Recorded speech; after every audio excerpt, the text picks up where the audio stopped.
Hey guys, welcome to another episode of Amber Unfiltered. Today I wanted to talk to you guys about a topic I just really came up with like within the last hour, if that.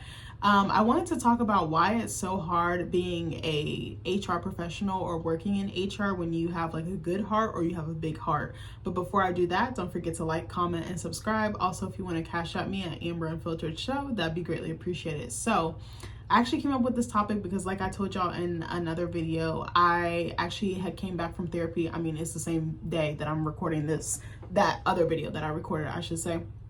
But after my appointment, I had went to the store and I saw one of my old coworkers there because he works there. And I was like thinking, like, it was almost like old times, like me being back in my office and everything. And I haven't worked a corporate job actually in almost a year, which has been crazy to me. I can't believe I actually did it.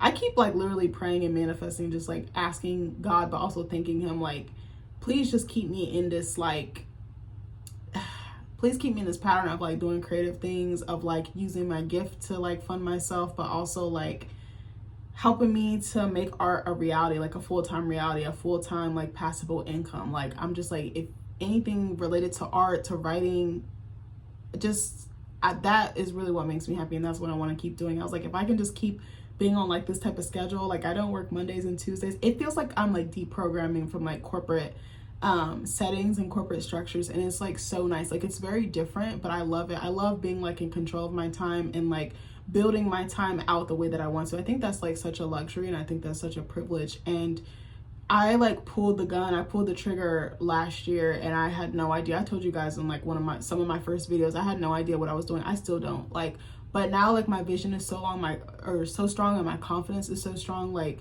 I just feel like it's gonna work out. I'm literally being delusional, but I'm also like trusting in what I can't see and trusting in where I may or may not land. Like, I don't know, I just feel so blessed, but it's also really scary. And sometimes I'm like, damn, I don't have this, I don't have that. And I'm like, just focus on what you do have and lock into that craft, lock into that story, because that's my saving grace right now. But art is really, that's my life, that's my baby. Like, nothing can take me away from it. Like, I'm all in, for real. But anyways, so anyway, like I said, I had went to the store after my session because I needed to get some rice and some other things, like just some toiletries and stuff like that, because I was making a HelloFresh. It's like these Korean tacos. I think it's like almost like pork banh mi or like beef bulgogi tacos, but it didn't have no fucking rice. And I was like, bitch, you can't have tacos without rice. Like, that's a sin. It's a cardinal sin. So I was like, I'm just gonna go in here real quick, and I ain't shit. I'm telling y'all, I ain't shit. I'm about to tell you why. So I walked in there, and I knew I was going to see somebody from this particular place because they're always in there. And like, it was about the time that they would be there. And I saw him, but he didn't see me, this other person that I used to work with. And I quickly turned around and ducked down another aisle because I needed to go to the candy aisle because we've been making s'mores. We have a fire pit. Bitch, ask me how many times I've used it. We've used it like 5 times. We've lived here for 5 years. Actually, not even 5. We've used it like since we started using it this year. We used it twice this year. That's actually a lot, because before that we had only used it like once or twice. Like, that is so bad. I was like, okay. So I think one day to cheer Nick up, I was like, let's make some s'mores. And it was like so chill. So now we're like on a s'mores kick, and actually make it with the Hershey's dark chocolate. It actually tastes better than the milk chocolate. It almost tastes equivalent, but like, dark chocolate tends to have like a fruity aftertaste that I love. It's like a fruity nutty aftertaste. It's so fucking good. But anyway, so I was like, oh my gosh. So I'm like going around trying to duck, and I was like, okay. And then right as I'm walking around the aisle, like the back way, because the other employee that I used to work with was in the front, there was someone else, and I could not avoid him because he saw me and I saw him, and I was like, God damn it. I was like, here goes 20 or 30 minutes of my life. But it was actually a cool conversation, and I was like, damn, I'm glad I was nice to people and I wasn't nasty to them, because could you imagine if I was like a dick or a see you next Tuesday and they were like nasty to me or whatever, or like gave me the cold shoulder? I was like, that would fucking suck. But anytime I see them, it's a movie. So I'm like, all right, he like was catching me up on all the tea and everything, and I was just like asking him how he was doing. But literally, this employee, he used to come in my office every single Friday without fail, and we would talk. He would give me all the tea. We would just talk about life. He would spit game at me, like give me wisdom and things like that, and we would talk about marriage and stuff like that. But it literally reminded me of that. And I remember that it was hard for me at times to cut like that the empathy off in myself, or like, you know, like that empathetic part of myself off, because I love people, and I know that people are really out here going through a hard time, but I have a really big heart, and I almost wonder if people be taking advantage of it. And I'm very kind and I'm very understanding, but I'm also like super duper, like I'll listen, like I'll hear you out, because life really is hard. And like the way I grew up and stuff, I really didn't have people holding space for me like that. So I make it a point to hold space for other people. But then I think the kicker is people come to expect it and they don't realize that you might have shit on your plate. So then there's like an imbalance. And like my therapist says, she says, you can't pour from an empty cup. It's such a simple saying, but it's real. And I've been thinking about it more and more. I'm like, how much do I have to give? How much do I have to pour? Do I have anything to pour? If the cup is already empty, what are you pouring into? What are you pouring from? That's really what I had to ask myself. And I'm trying to be more proactive about that. But it made me think of that. And sometimes it'll be really hard to tell people like, I don't have space for this, or I'm already going through a lot myself, or I'm just not in the mood. I need to retreat. I need to recharge. I need to rejuvenate. But it'll be hard because I don't want people to ever feel like they're not heard. And I feel like I was a therapist. I feel like HR is really like therapy and babysitting put together, and parenting. Like that's really what it is. I literally felt like a mom. We had like 100+ employees there, and there was only one of me. And a lot of them will come to me because they had that rapport with me, and I like wanted them to feel trusted. I felt good that they trusted me, and they trusted me to keep their secrets and to keep their trauma and like not gatekeep, but like hold it. You know what I mean? Like store it and safeguard it. That's what I want to say.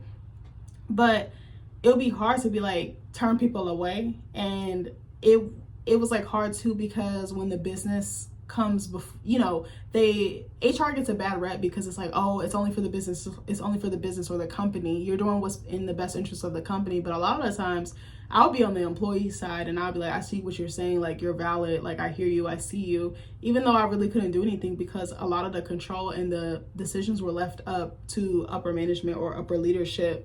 So it was like I was kind of in the trenches with them, but it's hard because I don't know how to not feel. I don't know how to not be a bleeding heart. It's just a huge part of who I am. And I don't know if I'll ever turn that off or it'll ever go away. Like I've had people, especially men, tell me in jobs like, oh, you think too much, you feel too much, you just got to cut it off. And I'm like, how you going to tell me to cut off a core part of my identity, a core part of my personality? Like that, I don't move like that. I move accordingly. I move with good intentions. I move with pure intentions. So to cut off a part of me that has drawn you to me in the first place, that's kind of crazy work. But anyways, I don't know, it just made me think of that when I see him. So I was like, I'm just going to do a video on it. I don't even know where I'm going with this, but I actually typed into Google, why is it hard working in HR when you have a good heart? Because HR reps or HR professionals get a bad rep, but there's some really good ones out there.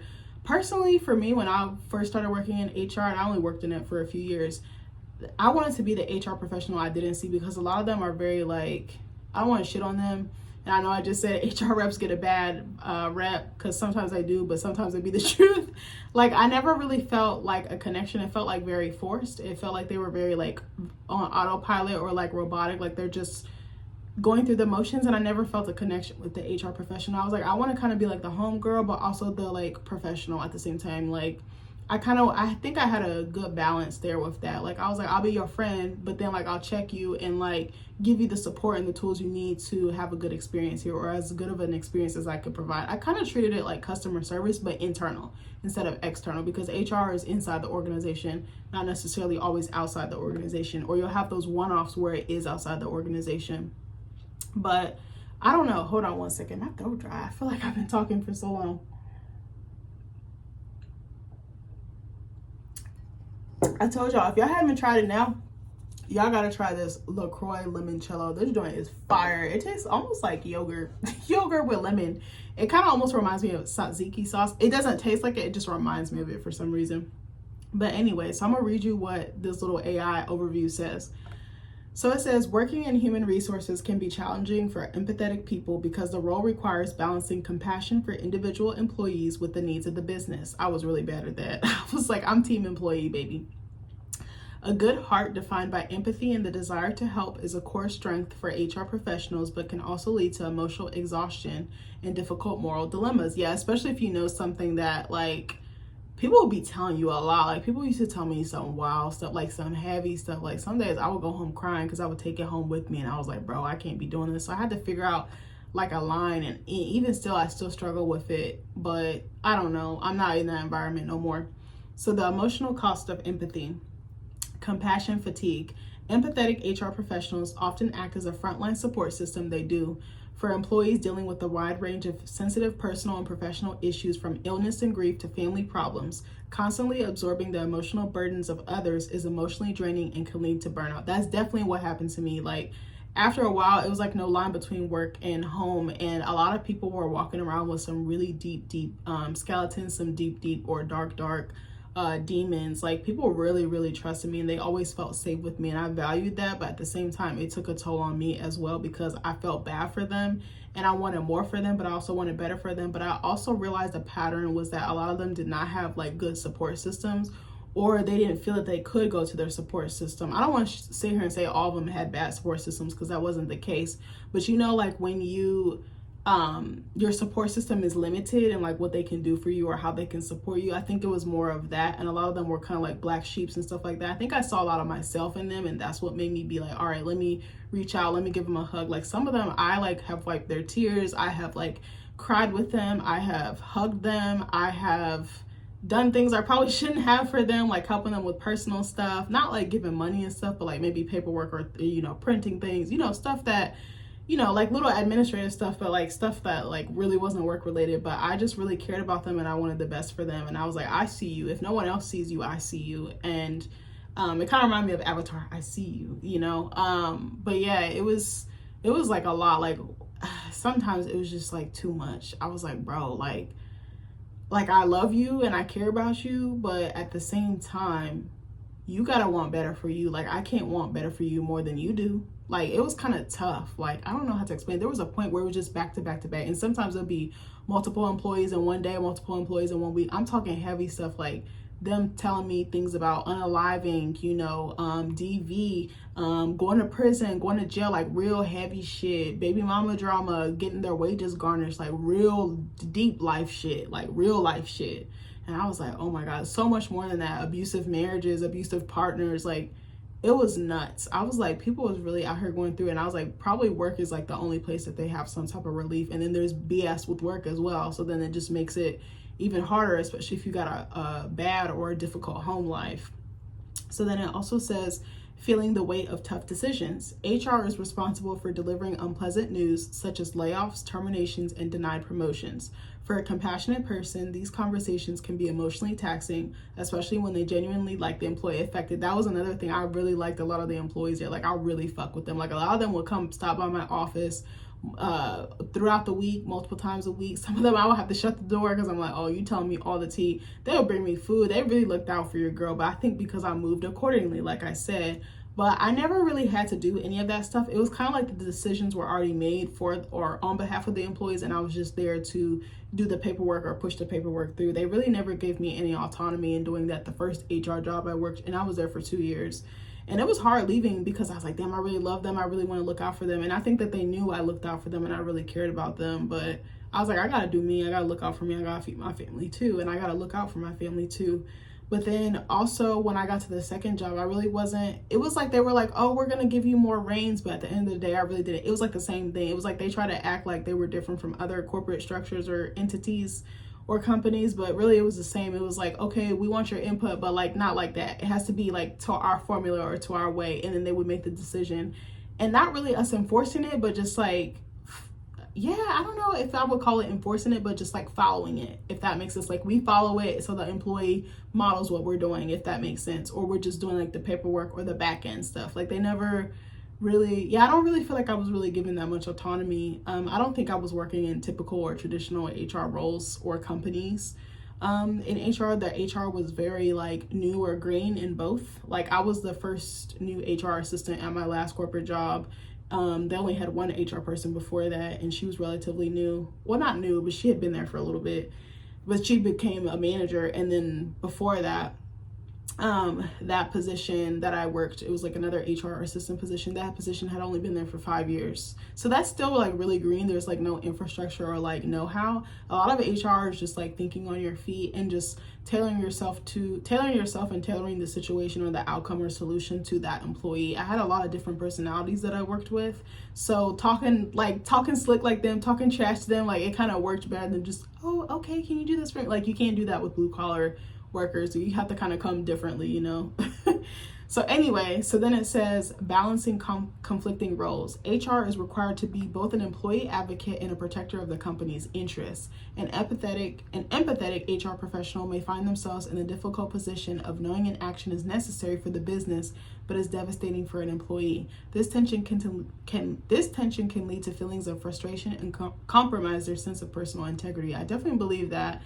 I think sometimes I would find out situations and hear situations that were pretty tough, and then if I had a certain rapport with that employee, that could be hard, but I kind of just like try to stay neutral. I would give input, but really again, they left it to the managers or upper management to like their either that employee's manager or the manager's manager, you know, like upper management. They would kind of take care of that. I never really had to deal with stuff. And sometimes if they had me deliver news, it was like simple shit like, oh, you forgot to do your timesheet. Can you get on them about being consistent about doing this? Like stupid shit like that. And I was like, all right, cool, I can do that because like they come in my office every day. Like, come on, bro. Like, let's talk. Get your shit together. Your manager asked me to reach out to you. Or I'll just be like, hey, do what you're supposed to do so they can get off your back. Like, I would just keep it simple like that. I was literally like their little sister. For real. They literally always call me like, you're my little sis. And I'm like, yeah, pretty much.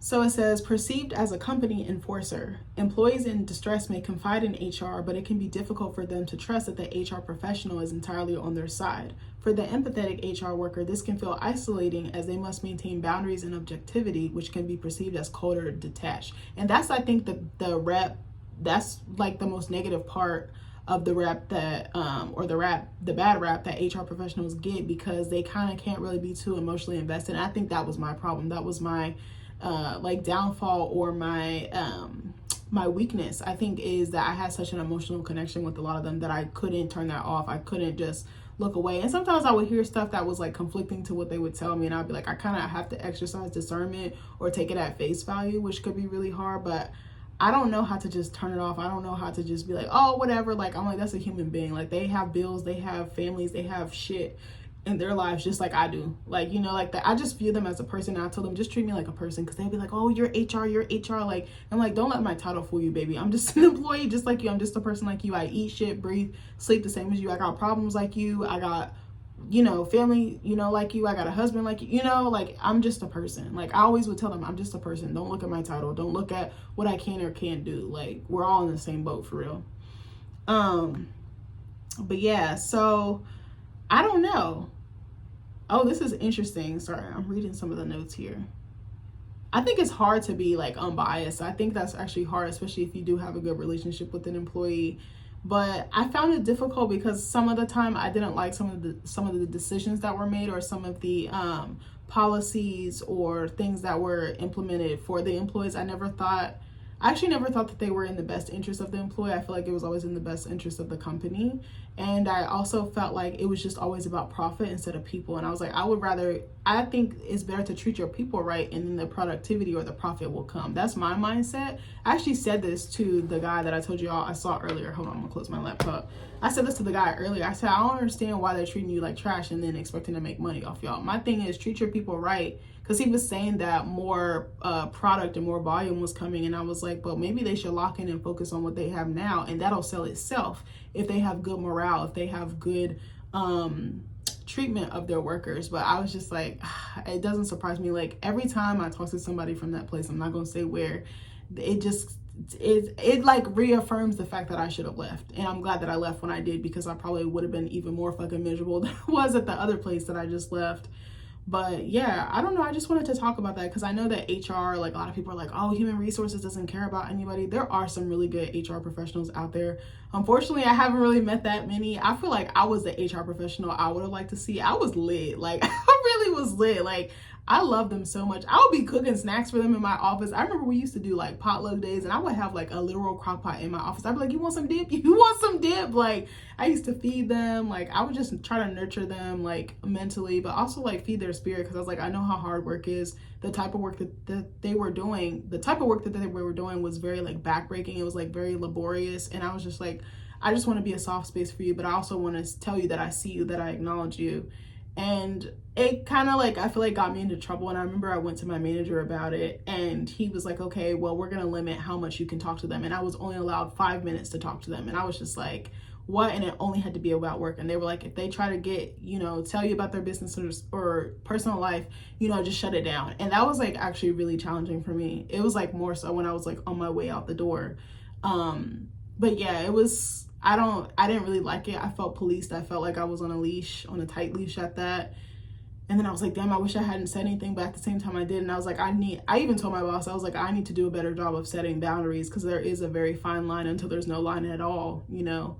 But yeah, I actually really enjoyed working in HR. It was really, really fun. It was really, really difficult, because when you're really good at your job and you know a lot of things and you know how to figure out shit, even if you don't know, people become very dependent on you. And something I had to kind of do was kind of put my mom hat on and be like, try for yourself, come back to me if it don't work, and then we'll go from there. But it's a lot of just managing personalities. If you know how to deal with different personalities and you talk to people like you have some sense, but also treat them with sense and treat them with empathy and respect, you really can't go wrong. But I know that a lot of companies don't want that, because they don't want the HR professional to be like a friend. But for me, that's how I moved, because I'm just such a friendly person. I'm an outgoing person.